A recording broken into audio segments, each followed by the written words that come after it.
भारताचा सर्वात चर्चित अंडरवर्ल्ड डॉन दाऊद इब्राहिम संपूर्ण माहिती।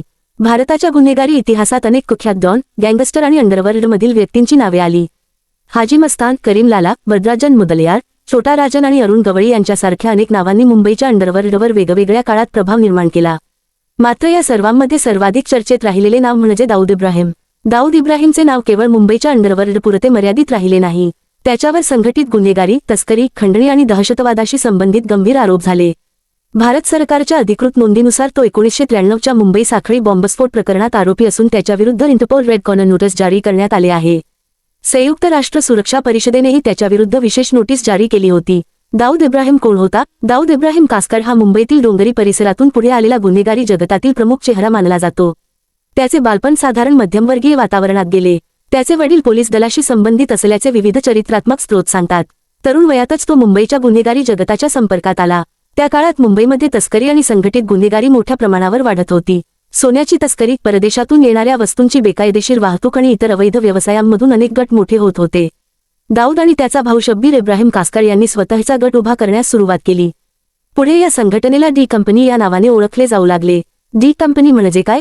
डी कंपनी हे दाऊद इब्राहिमशी संबंधित संघटित गुन्हेगारी नेटवर्क म्हणून ओळखले जाते। त्याची सुरुवात मुंबईत झाली आणि कालांतराने त्याचा प्रभाव भारताबाहेरील काही भागांपर्यंत पोहोचल्याचे विविध अहवालांमध्ये नमूद करण्यात आले। या नेटवर्कशी जोडलेली अनेक नावे पुढे प्रसिद्ध झाली।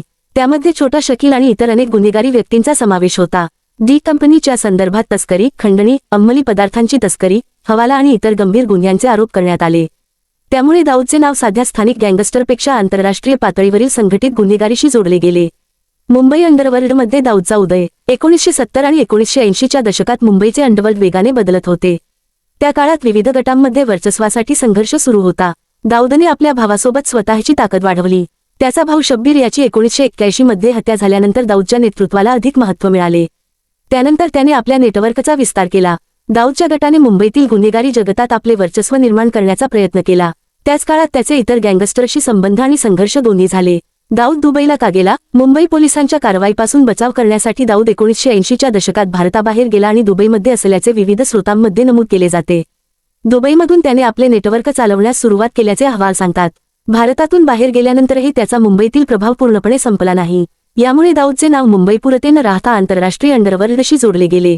1993 मुंबई बॉम्बस्फोट। दाऊद इब्राहिमच्या नावाशी सर्वात गंभीरपणे जोडले गेलेले प्रकरण म्हणजे 12 मार्च 1993 रोजी मुंबईत झालेले साखळी बॉम्बस्फोट। या हल्ल्यांमध्ये मोठ्या प्रमाणावर जीवितहानी आणि मालमत्तेचे नुकसान झाले। या प्रकरणाचा तपास अनेक वर्षे सुरू राहिला। भारत सरकारच्या अधिकृत नोंदीनुसार दाऊद इब्राहिम हा 1993 मुंबई साखळी बॉम्बस्फोट प्रकरणातील आरोपी आहे आणि त्याच्याविरुद्ध रेड कॉर्नर नोटीस अस्तित्वात आहे। या घटनेनंतर दाऊद भारताच्या सर्वाधिक शोधल्या जाणाऱ्या आरोपींपैकी एक बनला। भारत सरकारची भूमिका। भारत सरकारने अनेक वेळा दाऊद इब्राहिमला भारतात आणण्याचा प्रयत्न केल्याचे अधिकृत कागदपत्रांमध्ये नमूद आहे।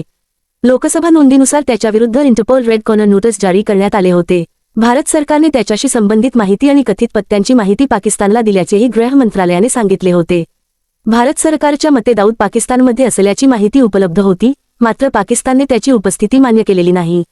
महत्त्वाची गोष्ट म्हणजे दाऊदची सध्याची नेमकी स्थिती किंवा ठिकाण याबाबत इंटरनेटवर अनेक अप्रमाणित दावे आढळतात। त्यामुळे प्रत्येक दावा सत्य मानणे योग्य नाही। इंटरपोल रेड कॉर्नर नोटीस म्हणजे काय? रेड कॉर्नर नोटीस म्हणजे एखाद्या देशाच्या विनंतीवरून एखाद्या व्यक्तीचा शोध घेण्यासाठी आणि त्याला ताब्यात घेण्याच्या कायदेशीर प्रक्रियेस मदत करण्यासाठी इंटरपोलकडून प्रसारित केलेली आंतरराष्ट्रीय सूचना। दाऊद इब्राहिमविरुद्ध अशी नोटीस असल्याचे भारत सरकारच्या अधिकृत कागदपत्रांमध्ये नमूद आहे। मात्र रेड कॉर्नर नोटीस स्वतःहून आंतरराष्ट्रीय अटक वॉरंट नसते। संबंधित देशाच्या कायद्यानुसार पुढील कायदेशीर प्रक्रिया केली जाते। दाऊदचे नाव आंतरराष्ट्रीय पातळीवर कसे पोहोचले? दाऊदचे नेटवर्क भारताबाहेर विस्तारल्याचे अनेक अहवालांमध्ये सांगितले गेले। त्याच्याशी संबंधित आर्थिक आणि गुन्हेगारी नेटवर्कचे संबंध विविध देशांशी जोडले गेले। 2003 मध्ये संयुक्त राष्ट्रांच्या संबंधित निर्बंध व्यवस्थेत त्याचे नाव आले। भारत आणि अमेरिकेनेही त्याच्यावर गंभीर कारवाई केली। यामुळे दाऊद हा केवळ भारतातील अंडरवर्ल्डमधील डॉन न राहता आंतरराष्ट्रीय सुरक्षा यंत्रणांच्या नजरेत असलेली व्यक्ती बनला।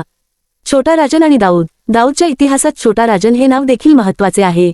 एकेकाळी छोटा राजन दाऊदच्या नेटवर्कशी संबंधित होता, मात्र पुढे दोघांमध्ये मतभेद झाले आणि त्यांचे संबंध शत्रुत्वात बदलले। यानंतर मुंबई अंडरवर्ल्डमध्ये दाऊद आणि छोटा राजन यांच्या गटांमध्ये संघर्षाची मोठी कहाणी निर्माण झाली।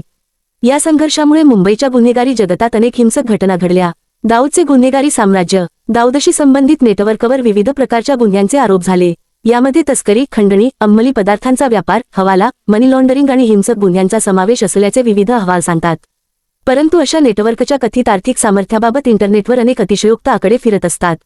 त्यामुळे त्याची संपत्ती किंवा नेटवर्कची नेमकी आर्थिक किंमत सांगताना सावध राहणे आवश्यक आहे.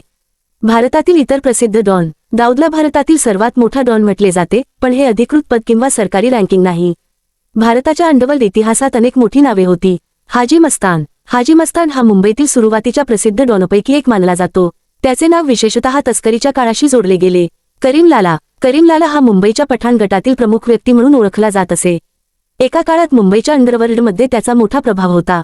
वरदराजन मुदलियार. वरदराजन मुदलियार यांचे नावही मुंबईच्या अंडरवर्ल्डच्या इतिहासात महत्त्वाचे आहे. अरुण गवळी. अरुण गवळी हा दगडी चाळ आणि मुंबईच्या गुन्हेगारी इतिहासाशी जोडला गेलेला प्रमुख चेहरा आहे. पुढे त्याने राजकारणातही प्रवेश केला. छोटा राजन. छोटा राजन हा दाऊदचा माजी सहकारी आणि नंतरचा प्रमुख प्रतिस्पर्धी म्हणून प्रसिद्ध झाला. या सर्वांच्या तुलनेत दाऊदचे नाव आंतरराष्ट्रीय पातळीवर अधिक मोठ्या प्रमाणात चर्चेत आले. दाऊदला भारतात आणण्याचे प्रयत्न. भारत सरकारने दाऊदला भारतात आणण्यासाठी विविध आंतरराष्ट्रीय कायदेशीर आणि राजनैतिक मार्गांचा वापर केल्याचे सरकारी कागदपत्रांत नमूद आहे. गृह मंत्रालयाच्या नोंदीनुसार इंटरपोल चॅनेल, परस्पर कायदेशीर सहाय्य करार आणि प्रत्यार्पणाशी संबंधित प्रक्रिया अशा मार्गांचा वापर केला जातो. मात्र कोणत्याही व्यक्तीला दुसऱ्या देशातून भारतात आणण्यासाठी त्या देशातील कायदे आणि आंतरराष्ट्रीय कायदेशीर प्रक्रिया पाळावी लागते. दाऊदची प्रतिमा कशी तयार झाली? दाऊदच्या नावाभोवती अनेक कथा, अफवा आणि सिनेमातील कल्पना तयार झाल्या. चित्रपट, वेब सिरीज, पुस्तके आणि वृत्तमाध्यमांमुळे अंडरवर्ल्डची एक वेगळी प्रतिमा लोकांच्या मनात तयार झाली. त्यामुळे दाऊदबद्दल सांगितली जाणारी प्रत्येक गोष्ट सत्य असेलच असे नाही. विशेषतः त्याची संपत्ती, त्याचे सध्याचे वास्तव्य, त्याचे नेटवर्क आणि त्याच्या वैयक्तिक आयुष्याबद्दल अनेक अप्रमाणित दावे इंटरनेटवर आढळतात. म्हणून दाऊदची माहिती सांगताना सरकारी कागदपत्रे, न्यायालयीन नोंदी आणि विश्वासार्ह वृत्तस्रोत यांना अधिक महत्त्व देणे योग्य आहे. दाऊदला भारताचा सर्वात मोठा डॉन का म्हटले जाते? यामागे काही प्रमुख कारणे आहेत. पहिले म्हणजे त्याचा मुंबई अंडरवर्ल्डमधील दीर्घकाळाचा प्रभाव. दुसरे म्हणजे डी कंपनी सारख्या मोठ्या संघटित नेटवर्कशी त्याचे नाव जोडले गेले. तिसरे म्हणजे त्याचे नाव 1993 मुंबई बॉम्बस्फोटासारख्या अत्यंत गंभीर प्रकरणाशी जोडले गेले. चौथे म्हणजे भारताबाहेर गेल्यानंतरही त्याचा शोध आंतरराष्ट्रीय पातळीवर सुरू राहिला.